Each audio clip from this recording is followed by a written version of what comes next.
Hello students, I am Ravi Kumar from KB CRPF Mokama घाट।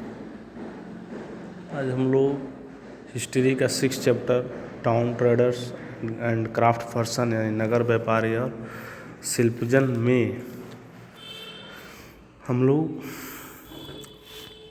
मछलीपट्टनम के बारे में हम लोग जानेंगे। इसके पहले हम लोग हम्पी के बारे में जाने और सूरत के बारे में जाने। अब आगे हम लोग मछलीपट्टनम के बारे में जानेंगे, वो किस तरह से था वहाँ पर। तो मछलीपट्टनम या फिर मछलीपट्टनम टाउन जो एक कृष्णा रिवर है, कृष्णा नदी के डेल्टा पर स्थित है। यह एक क्या है, फिश पोर्ट टाउन है। यहाँ 17वीं सेंचुरी में 17वीं शताब्दी में यह एक आंध्र कोस्ट यानी आंध्र तट का ये सबसे मोस्ट इम्पोर्टेंट था उस समय 17वीं सेंचुरी में आंध्रा तट का। इसलिए यहाँ पर डच लोग यानी हॉलैंड के और इंग्लिश यानी इंग्लैंड के ईस्ट इंडिया कंपनी ने मछलीपट्टनम पर अपना कंट्रोल करना चाहता था। और यहाँ जो मछलीपट्टनम में जो फोर्ट बने हैं, जो किला बना था मछलीपट्टनम का किला, उसका निर्माण कौन करवाया था? तो डच लोग जो हॉलैंड वासी थे, उन्हीं लोग ने मछलीपट्टनम का किला का निर्माण करवाया था। ठीक है। मछलीपट्टनम का ट्रेड जो व्यापार था वो पूरी तरह ईस्ट इंडिया कंपनी के हाथों में ना चला जाए, इसके लिए वहाँ गोलकुंडा के जो रूलर हुए, जो शासक कुलवशाही ने टेक्सटाइल स्पीसीज और अदर आइटम्स यानी कि जो कपड़ा या मसाला या फिर और कोई चीज़ तो सेल के लिए एक रॉयल मोनोपोलिस यानी शाही एकाधिकार लागू किया था वहाँ पर मछलीपट्टनम में। किस लिए किया था? ताकि ईस्ट इंडिया कंपनी का हाथों में ना चला जाए पूरा व्यापार वहाँ का मछलीपट्टनम का। इसलिए वहाँ पर रॉयल मोनोपोलिस यानी शाही एकाधिकार का लागू किया था वहाँ। ठीक है। मछलीपट्टनम को वेरियस ट्रेडिंग ग्रुप यानी विभिन्न व्यापारी समूह ने इसे, जिसे में एग्जाम्पल के तौर पर है गोलकुंडा के कुलीनबर्ग नोवेल्स, फिर पर्शियन मर्चेंट जो फारसी के सौदागर लोग थे, फिर तेलुगु कोमटी चेटियार और यूरोपीय ट्रेडर्स ने नगर को पॉपुलस एंड प्रोस्पेरस यानी कि आबादी वाला बना दिया और वहाँ समृद्धशाली भी बन गया। ठीक है। और जब यहाँ पर मुग़ल ने गोलकुंडा में अपना जब पावर बढ़ा लिया धीरे धीरे, तो वहाँ के जो एक सूबेदार हुआ, जो गवर्नर हुआ, मीर जुमला ने जो डच और इंग्लिश को, जो अंग्रेज़ का था, को जो आपस में क्या किया, वो लड़ाना शुरू कर दिया एक दूसरे को। और फिर मुग़ल एम्पायर जो मुग़ल साम्राज्य में जो औरंगजेब ने गोलकुंडा को वो अपने साम्राज्य में मिला लिया। ठीक है। फिर कब मिलाया था? तो 1686 से 87 में ये मुग़ल साम्राज्य में मिला लिया था औरंगजेब ने गोलकुंडा को, जिसके कारण क्या हो, जो यूरोपीय कंपनी को अब उसको क्या है कि अब दूसरा ऑप्शन खोजने लगे, दूसरा विकल्प को ढूंढने की समस्या होगी उनके पास।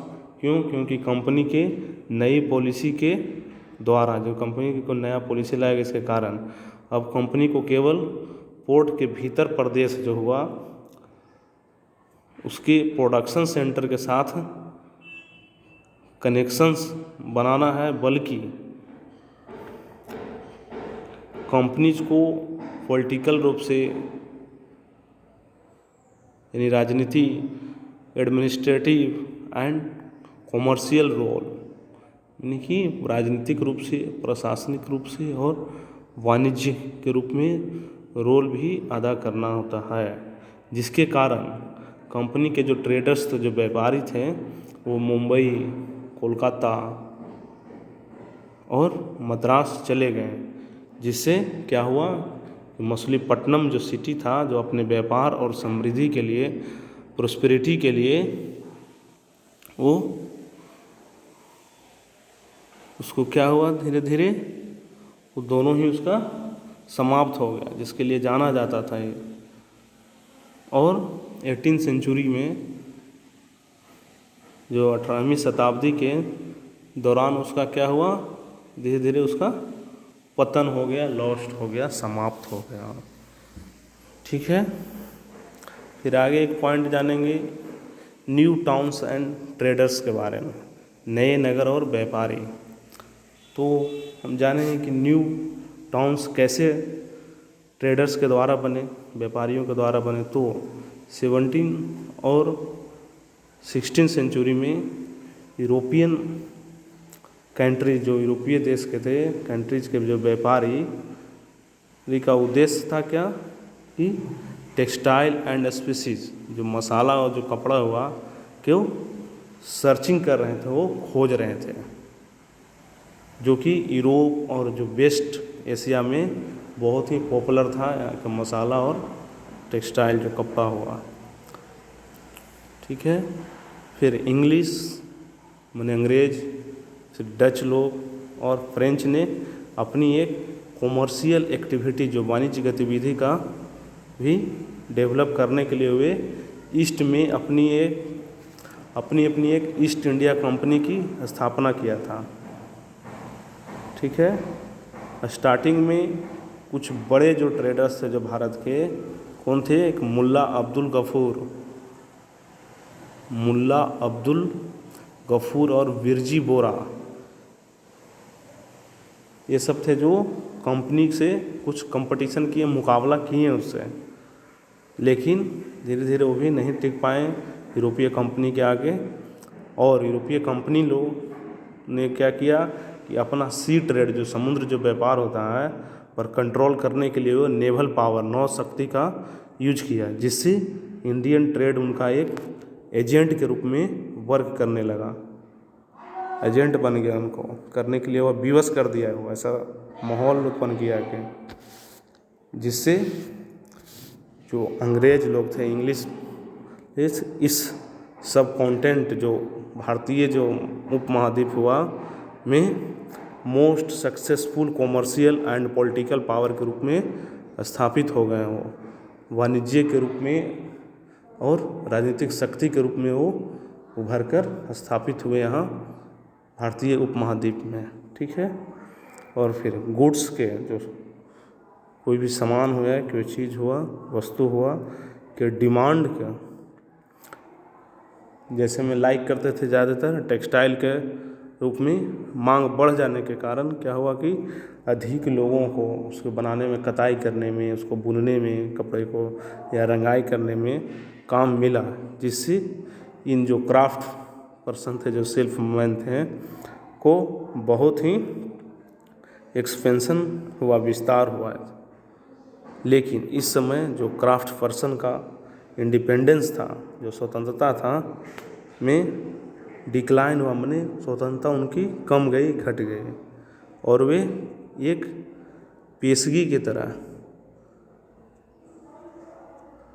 वो एक पेशगी की तरह, पेशगी प्रणाली होता है या सिस्टम ऑफ एडवांस से पर काम करने लगे, जिसमें यूरोपीय एजेंडों से पहले की जो पेशगी ले ली जाती थी कपड़ा बनाने के लिए, और अब क्या कि अब जो बुनकर लोग थे, शिल्पकार लोग को अपना कपड़ा या बुनाई में अपने नमूने को बेचने की स्वतंत्रता नहीं रही थी। उसको स्वतंत्रता खत्म कर दिया कि तुम अपना नहीं बेच सकता, जो हम तुमको ऑर्डर दिए हैं एडवांस में बनाने के लिए वो वहीं आपको बनाना है। और उन्हें क्या था, कंपनी के जो एजेंडों के द्वारा जो डिजाइन कपड़े की मांग के अनुसार ही उनको काम करना पड़ता है। जो कंपनी जो डिजाइन करके दिया है कि इस तरह से ही बनाइए, तो इसी तरह से उनको बनाना पड़ता था। ठीक है। फिर 18वीं सेंचुरी में बम्बई हुआ, कोलकाता, मद्रास नगरों का राइज हुआ, उदय हुआ ये सब शहर का, जो कि आज भी ये सब प्रमुख महानगर हैं। और देसी जो शिल्पकार थे या व्यवसायी कहिए, व्यापारी कहिए, उनको एक ब्लैक टाउन्स में रहते थे। उन लोग को एक एरिया बना दिया गया था ब्लैक टाउन्स, उसी में जितना भी लोकल व्यापारी जो देश के हुए और शिल्पकार लोग रहते थे। और जो वाइट रूलर्स, जो अंग्रेज थे, गोरे शासक ने, वो सब कहाँ रहते थे, मद्रास में एक फोर्ट सेंट जॉर्ज और कोलकाता में फोर्ट सेंट विलियम्स की कोठी में रहते थे इन लोग।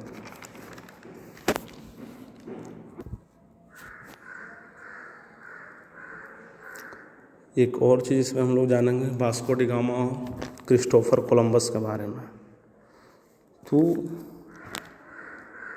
15वीं सेंचुरी में, 15वीं शताब्दी में जो यूरोपीय सेलर लोग थे, जो नाविक थे, के द्वारा क्या था, एक सी रूट्स जो समुद्री मार्ग होता है कि खोज किए थे हम लोग, जिसमें अनेक नाविक लोग जो भारतीय इंडियन कॉन्टिनेंट में, सब कॉन्टिनेंट में, उपमहाद्वीप में तक उन लोग पहुँचने के मार्ग को खोजने के लिए और स्पेसी जो मसाले हुए को पाने के इच्छा से प्रेरित थे, इसलिए उन लोग खोज किया था।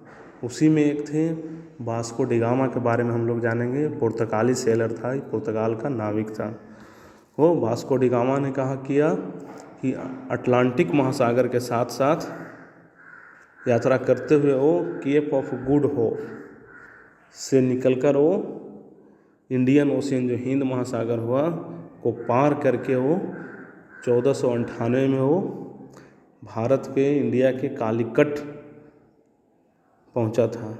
यहीं पर से वो वास्को डी गामा कालीकट में भारत में आया था 1498 में, जिसे इंडिया आने में लगभग 1 वर्ष का उसको समय लग गया वहाँ से, पुर्तगाल से। और वह सी ट्रेवल के दौरान जब समुद्री मार्ग से जा रहा था, यात्रा किया, तो उस समय वो 4 जहाज़ लेके चला था, लेकिन बीच में ही 2 जहाज़ उसका नष्ट हो गया, बर्बाद हो गया। जिसमें से पहले उसको 170 यात्री को लेके चला था, जिसमें केवल मात्र 54 ही बच सके थे। इस तरह से वो बहुत ही खतरा झेलते हुए भी आगे बढ़ते गया मार्ग में खोजने के लिए, तब जाके वो इंडिया पहुंच सका था 1498 ईस्वी में। ठीक है। इसी तरह, इसी के अनुसार वह इसके बाद लोग, इंग्लिश लोग या डच लोग या फ्रेंच लोग जो सेलर थे, वो भी इसी तरह यात्रा किए और आए इंडिया में। सब व्यापार करने के लिए ही आए थे यहाँ, ट्रेडर्स के रूप में। ठीक है।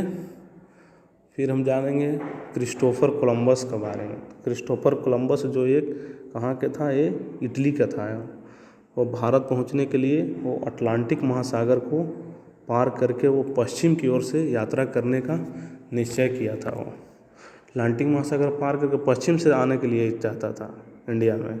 क्यों चाहता था? क्योंकि उसका सोचना था कि पृथ्वी अगर गोल है, इसलिए वह पश्चिम की ओर से भी वह भारत आ सकता है।